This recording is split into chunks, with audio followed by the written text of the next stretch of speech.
అందరికీ నమస్కారం. నేను స్వరూప పొట్లపల్లి. ప్రస్తుతం నేను న్యూఢిల్లీలోని కేంద్ర మంత్రి బండి సంజయ్ గారి ఇంట్లో ఉన్నాను.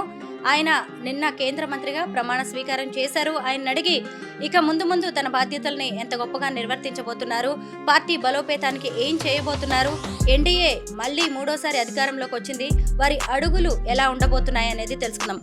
అన్న నమస్తే, ఎలా ఉన్నారు? చాలా బాగున్నాము. హార్టీ కంగ్రాచులేషన్స్ అన్న. థ్యాంక్ యూ ధన్యవాదాలు. మీకు కూడా 2,25,000 మెజారిటీ వచ్చింది. అసలు ఊహించారా? అసలు అది ముందు ఊహించిందే. మన మోడీ గారిని ప్రధానమంత్రి చేయాలని చెప్పి ప్రజల ఆలోచన.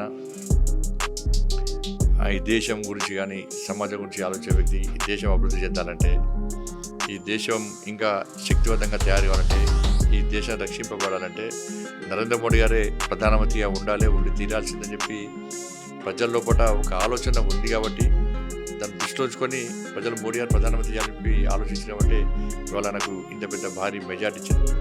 దాంతోపాటు తెలంగాణ రాష్ట్ర అభివృద్ధికి మోడీ గారు సహకరించిన తీరు విషయంలో కానీ, కరీంనగర్ పార్లమెంట్ నియోజకవర్గంలో ఆ నియోజకవర్గ అభివృద్ధి కోసం మోడీ వచ్చిన నిధుల విషయంలో కానీ, నేను రాష్ట్ర అధ్యక్షుడు ఉన్నప్పుడు కానీ పార్లమెంట్ సభ్యుగా కొట్లాడిన తీరు, కార్యకర్తలందరూ కలిసి కొట్లాడిన తీరు, అనేక కేసులు భరించి అన్నిటి తెగించి కొట్లాడిన తీరు వల్ల ఇవాళ కరీంనగర్ పార్లమెంట్ నియోజకవర్గ ప్రజలు కూడా ఇంత పెద్ద భారీ మెజార్టీ ఇచ్చారు. ముఖ్యంగా కష్టపడి కార్యకర్తలు పనిచేసిన బట్టి ఇవాళ ఇంత మెజార్టీ సాధ్యమైంది. గెలుపు మీరు ఊహించిందే కావచ్చు, కానీ కేంద్ర సహాయ మంత్రిగా బాధ్యతలు చేపట్టబోతున్నారు. ఇది ఊహించిందేనా? కేంద్ర కేబినెట్ లో ఖచ్చితంగా నేను ఉంటాను అనుకున్నారా? అనుకోలేదు. అంటే మేము ఈ పదవుల కోసము, లేకుంటే మంత్రి పదవుల కోసము, రాష్ట్ర అధ్యక్షుల కోసం, వీటి కోసం పనిచేసే కార్యకర్తలం కాదు.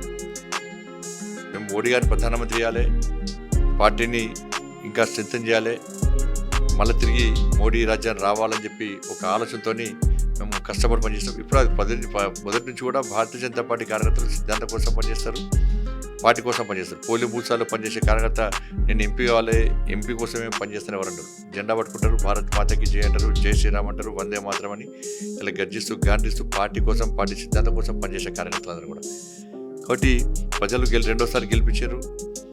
మోడీ గారి ఆశీర్వాదంతో, మన జేపీ నడ్డా గారి ఆశీర్వాదంతో, ఈరోజు అమిత్ షా గారి ఆశీర్వాదంతో ఈరోజు కేంద్ర మంత్రి అయినటువంటి అవకాశం దొరికింది. చాలా సంతోషం. ముఖ్యంగా ఈ అద్భుత అవకాశం నరేంద్ర మోడీ గారికి, మన జేపీ నడ్డా గారికి, అమిత్ షా గారికి హృదయపూర్వక ధన్యవాదాలు.